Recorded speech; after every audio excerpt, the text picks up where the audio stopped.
الحمدللہ رب العالمین والصلاة والسلام علی نبینا محمد وعلی آلہ وصحبہ اجمعین، اما بعد۔ وراثت میں عورتوں کو حقوق، وراثت میں بہنوں کو حصہ نہ دینا اس وجہ سے کہ جہیز دیا۔ بعض لوگ بہت سارے بہانے ہم نے دیکھے ہیں، اس میں آج ایک اور بہانہ ہے کہ وراثت میں عورتوں کو حصہ نہیں دیا جاتا، یہ کہہ دیا جاتا ہے کہ ہم نے جہیز دے دیا بہنوں کو۔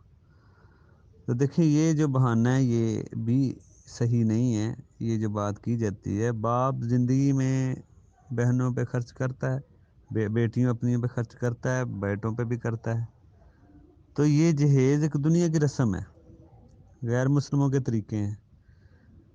اسلام کا اس کا کوئی تعلق نہیں ہے شادی پہ، جہیز کے بغیر بھی شادیاں ہوتی ہیں۔ یہ غیر شرعی چیز ہے، پہلے تو اس کو ختم کرنا ہونا چاہیے، کیونکہ یہ غیر شرعی چیز ہے اور یہ اس کی وجہ سے نکاح مشکل ہوا ہے، اور جھگڑوں کی وجہ بھی یہ ہے۔ تو اس لیے اس کو ختم کریں سرے سے ہی، اللہ کا جو نظام ہے اس کو نافذ کریں وراثت کا۔ یہ ایک ہندوانہ نظام ہے، پہلے تو یہ ہونی نہیں چاہیے، لیکن اگر باپ مجبوری میں دے بھی رہا ہے تو وہ بیٹوں پہ بھی خرچ کرتا ہے، یہ کوئی ہدیہ تحفہ تو ہے نہیں، یہ نفقہ ہے، مجبوری میں باپ کرتا ہے، بیٹوں پہ بھی کرتا ہے، بیٹیوں بھی کرتا ہے۔ تو یہ ہم نہیں کہہ سکتے کہ اس کی بھرپائی ہم وراثت سے کر دیں گے، جی بیٹیوں پہ خرچ کیا گیا ہے، جہیز دیا گیا ہے، تو بیٹوں پہ بھی کیا گیا ہے، بیٹوں پہ پڑھائی پہ خرچہ ہوتا ہے، ٹھیک ہے نا۔ تو یہ زندگی کا معاملہ ہے۔ ویسے بھی اصول ہے کہ اگر باپ زندگی میں کسی بچوں کو دے رہا ہے تو برابری کرے گا، ہدیہ اگر دے رہا ہے، نفقے میں نہیں، ضرورتوں کو دیکھتے ہوئے خرچ کر دیا۔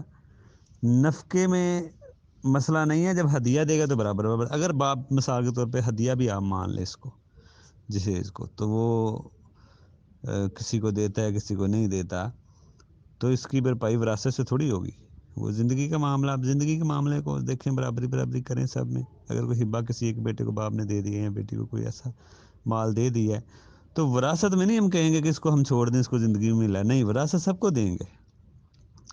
زندگی میں جو ہبہ کے طور پہ، ہدیہ کے طور پہ چیز دی ہو، وہ اس حساب سے برابری کر لیں گے، مسئلہ ختم۔ نفقے میں کوئی فرق پڑ سکتا ہے، اس میں کوئی برابری والا مسئلہ نہیں ہے۔ تو یہ نفقے میں چیزیں آتی ہیں، ضرورتوں کے حساب سے باپ مجبوری میں خرچ کر دیتا ہے۔ اگر بھائیوں نے بھی خرچ کیا ہے تو اس کو وراثت دینی چاہیے، اس سے بعد کے کہیں جی آپ کے شادی پہ اتنا خرچ کر رہا ہے، اپنی وراثت میں دیں، ایک طے کر لیں نا۔ باپ اگر فوت ہو گیا تو بھائی شادی کر رہے ہیں، تو پھر بھی اس کا جو وراثت بنتی ہے وہ اس کو بتائیں کہ یہ آپ کی وراثت ہے، یہ آپ کا مال ہے، یہ اپنا مال لیں، اتنا خرچہ ہے، اتنے اس کا مال دیں اس کو۔ آپ پہ ضروری فرض نہیں ہے کہ آپ اس کے لیے جہیز بھی بنائیں، یہ سارا کچھ کریں، یہ آپ اپنی طرف سے کر رہے ہیں، ٹھیک ہے نا۔ تو اس لیے اگر کر بھی دیا کسی نے تو کوئی کیا یہ کہہ کے کیا تھا کہ آپ کی جو وراثت بنتی ہے ہم اس کی جہیز آپ کو دے رہے ہیں، طے کر کیا تھا کسی، تو ویسے ہی بھائی کر رہے ہوتے ہیں، بھول جائیں بعد میں، اس کا کوئی ازالہ نہیں ہے، کوئی بھرپائی نہیں ہے۔ اس لیے یہ بات کہنے سے کہ بہنوں کو وراثت میں دے دی یا بہنوں کو جہیز دے دیا، وراثت ختم، یہ شریعت کے ساتھ ایک مذاق ہے، اسلامی قانون وراثت کے ساتھ ایک مذاق والی بات ہے۔ تو جہیز آپ چاہے 10 لاکھ کا بھی دے دیں، تو یہ دنیا کی رسم چیز ہے، آپ کر رہے ہیں، دنیا کی رسم نبھا رہے ہیں، تو اس کو وراثت سے کیا تعلق ہے؟ یا تو وراثت ساری جو بھی بنتی ہے اس کے حوالے کریں، بہن اپنی مرضی سے جو مرضی کرے، تو وہ الگ مسئلہ ہوتا ہے۔ تو اس لیے یہ جو بہانہ ہے یہ بالکل غیر شرعی بہانہ ہے۔ اسی طرح بعض بھائی یہ کہہ دیتے ہیں جی بہنیں ہمارے گھروں میں آتی رہتی ہیں، آگے کھانا کھاتی ہیں، آگے کھانا کھاتی ہیں، رہتی ہیں، بڑے بڑے دن خرچہ ہوتا ہے، تو یہ بھی بڑی بے شرمی کی بات ہے، بڑی شرم کی بات ہے کہ بندہ یہ بات کہے۔ ویسے بھی تو لوگ آ رہے ہوتے ہیں کھانے پینے کے لیے، گھروں میں مہمان آتے ہیں، تو بھائیوں نے تو کبھی نہیں ایسا کہا کہ کوئی بھائی بڑا بھائی لے لے سب کا حصہ، آپ ہمارے گھر میں آ کے کھا لیا کریں، یا بھائی اپنا سارا حصہ بہن کو دے دیں اور کہیں کہ میں آپ کے گھر میں کھا لیا کروں گا کبھی کبھی آ کے، کیسا کرے گا بھائی؟ تو اس لیے بعض یہ بھی سوچ ہوتی ہے ہمارے ہاں کہ بہنوں نے گھروں میں آنا ہوتا ہے، ہفتہ ڈیڑھ دو رہنے ہوتا ہے، انہوں نے کھانا ہی پینا ہی ہوتا ہے بس، تو کیا دیا تو بس، نہیں۔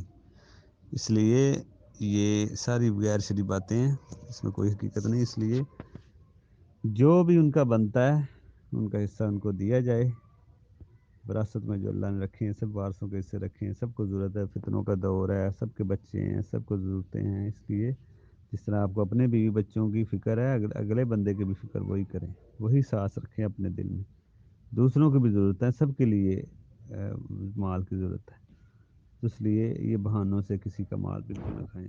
اللہ تعالی ہمیں نیکی پہ چلنے کی توفیق دے اور گناہوں سے